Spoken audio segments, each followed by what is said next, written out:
Et voilà, encore un qui va de son coup de clairon irrespectueux.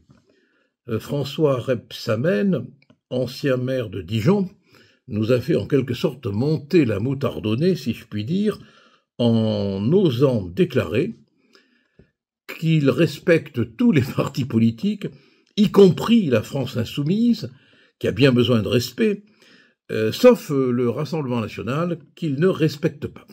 Alors on a un ministre du gouvernement de M. Bayrou qui déclare, alors que le Premier ministre vient à peine de descendre quasiment de la tribune du Parlement, où il vient de faire son discours officiel, qu'il ne respecte pas 11 millions d'électeurs.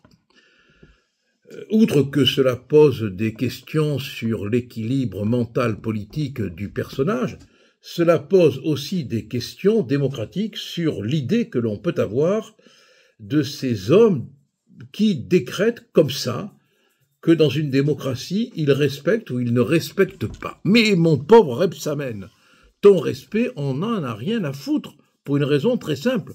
C'est que pour distribuer du respect, il faut soi-même être respectable. Or, rien dans votre vie immédiate, ni passée, voire même lointainement passée, n'impose le respect.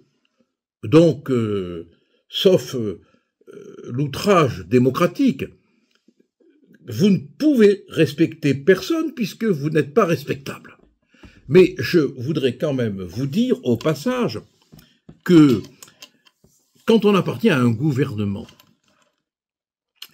qui est comme un funambule politique, au-dessus du vide d'une motion de censure, on ne distribue pas son irrespect comme ça à l'égard de 11 millions d'électeurs.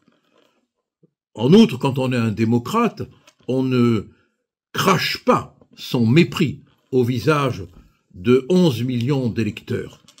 Et enfin, quand on a l'esprit tout simplement un peu équilibré, on ne donne pas du respect à la France insoumise, parce qu'en même temps, on donne du respect à l'antisémitisme, aux insultes contre les policiers, aux grossièretés au sein du Parlement. On donne du respect à l'irrespectable. Alors c'est pour ça que vous pouvez, si j'ose me permettre cette formule, vous le gardez, votre respect. Quelque part, j'ai envie de vous dire que moi, personnellement, à titre de citoyen, je n'en veux pas. Il me salit, votre respect, alors que votre irrespect me grandit. Le gouvernement, du reste, s'est désolidarisé d'une façon évidente, et pour cause, des propos tenus par M. Rebsamen. Mais ce qui est extraordinaire, et c'est ça que j'ai envie de vous dire, mes amis, c'est que il voyage dans le temps, le père Rebsamen.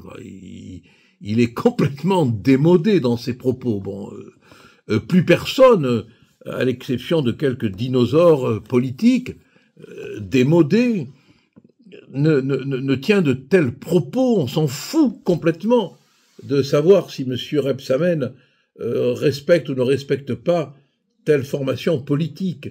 On est dans un système qui n'a pas besoin de l'encensoir. Mais c'est ça qui est extraordinaire, c'est que nous avons encore quelques hommes politiques sur lesquels on pourrait beaucoup discuter, qui ont la vantardise vaniteuse de croire qu'ils peuvent distribuer du respect. On a l'impression que Rebsamen est une espèce d'évêque politique qui passe le long du chemin devant des électeurs et qui leur dit « Moi, Rebsamen de Dijon, ancien ministre de Hollande, ce qui est un sacré titre de gloire, hein, je vous donne mon respect aujourd'hui.